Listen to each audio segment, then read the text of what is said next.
Hi friends, welcome back to my video. ഞാൻ ഇന്നിവിടെ പച്ചരിയും കറ്റാർവാഴയും വെച്ചിട്ടുള്ള ഒരു സോപ്പാണ് ഉണ്ടാക്കാൻ പോകുന്നത്. ഇത് ഞാൻ കഴുകി വെയിലത്ത് വെച്ച് ഉണക്കിയെടുത്ത പച്ചരിയാണ്. പിന്നെ കറ്റാർവാഴ, പിന്നെ ഇത് സോപ്പിൻ്റെ ബേസ് ബാറാണ്. ഇത് മൂന്നും വെച്ചിട്ട് ഞാനൊരു നമ്മുടെ മുഖത്തിനൊക്കെ വളരെ തിളക്കവും കിട്ടാനും ഒക്കെയുള്ളൊരു സോപ്പാണ്. പച്ചരിയും കറ്റാർവാഴയും ഒക്കെ ഉപയോഗിച്ചിട്ടുള്ള. നമുക്കിനി അത് ആദ്യം നമുക്ക് പച്ചരി ഒന്ന് പൊടിച്ചെടുക്കാം. ഇതിപ്പോൾ പച്ചരിയും കറ്റാർവാഴ ജെല്ലുമാണ് എടുത്തിരിക്കുന്നത്. ഇത് രണ്ടും കൂടെ ഞാൻ മിക്സിയിലിട്ടൊന്ന് അടിക്കാൻ പോവുകയാണ്. വെള്ളമൊന്നും ചേർക്കരുത്. നല്ല ഫൈനായിട്ട് അരച്ചെടുത്തിട്ടുണ്ട്. ഇനി ഇത് നമ്മൾ അരിച്ചെടുക്കണം. ഇതിപ്പം അരിച്ചെടുക്കാൻ പോവാണ്.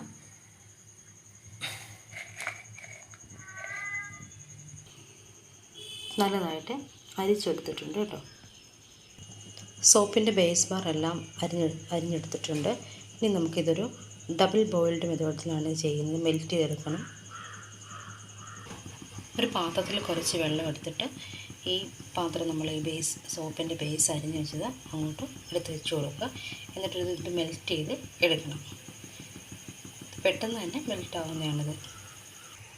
ഇത് ചെറിയൊരു പാത്രമായതുകൊണ്ടാണ് ഇച്ചിരി താമസം എടുക്കുന്നത് മെൽറ്റ് ആവാൻ. ഇപ്പം നല്ലതായിട്ടത് മെൽറ്റായിട്ടുണ്ട്. ഇനി അതിലേക്ക് നമ്മൾ എടുത്ത് വെച്ചിരിക്കുന്ന കറ്റാർവാഴയുടെയും പച്ചരിയുടെയും പേസ്റ്റ് ചേർത്ത് കൊടുക്കുക.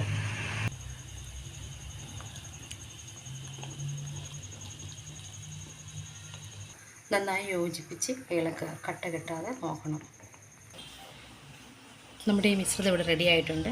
ഇതിലേക്ക് കുറച്ച് എണ്ണ തൂവിയിട്ട് നമുക്കിത് ചേർത്ത് കൊടുക്കുക. ഇതിനകത്തേക്ക് ഈ സോപ്പിൻ്റെ മോൾഡിലെല്ലാം നമ്മൾ ഒഴിച്ചു കൊടുത്തിട്ടുണ്ട്. ഇനി ഇത് സെറ്റാവാൻ നോക്കാം. സെറ്റാവട്ടെ. അങ്ങനെ നമ്മുടെ സോപ്പെല്ലാം ഇവിടെ റെഡി ആയിട്ടുണ്ട്. നമുക്കിത് എടുക്കാം. അങ്ങനെ നമ്മുടെ സോപ്പെല്ലാം ഇവിടെ റെഡി ആയിട്ടുണ്ട്. നമ്മുടെ കറ്റാർവാഴയുടെയും പച്ചരിയും കൊണ്ടുള്ള സോപ്പ് റെഡി ആയിട്ടുണ്ട്. എല്ലാവർക്കും ഈ ചാനൽ ഇഷ്ടപ്പെടുകയാണെങ്കിൽ ലൈക്ക് ചെയ്യാനും സബ്സ്ക്രൈബ് ചെയ്യാനും മറക്കരുത്.